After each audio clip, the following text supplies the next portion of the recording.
এখন আপগ্রেড বলতে কাজ চলমান আছে, আপনারাও দেখতেছেন। আমরা আরও হয়তো 3-4 ঘন্টা লাগতে পারে।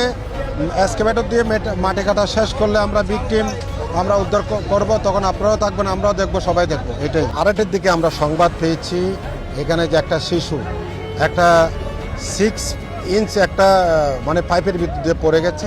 এই সংবাদ পাওয়ার পর আমাদের জনবল তানুর থেকে এবং রাজশাহী থেকে আমরা সবাই আসলাম।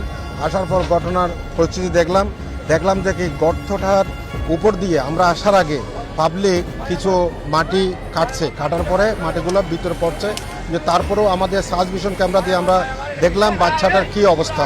তো আমরা যতটুকু দেখছি 35 ফিট নিচে, প্রায় 35 থেকে 40 ফিট নিচে বাচ্চাটা পড়ে আছে।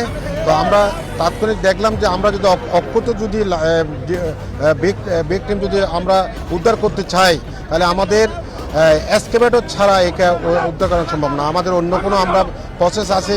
যদি লাইভ বিগ টিম যদি নারী রাস্তার একমাত্র নাম ফেমিকন, যেন কাশফুলের নরম ছোঁয়া।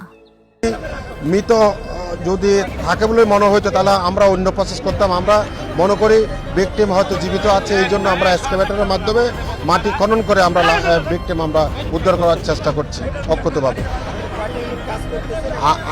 আমাদের ফায়ার ব্রিগেড থেকে আমরা 3টা ইউনিট, চাঁপাইনবাবগঞ্জ, রাজশাহী এবং তানুর, আমরা 3টা ইউনিট এসে আমরা এখানে কাজ করছি।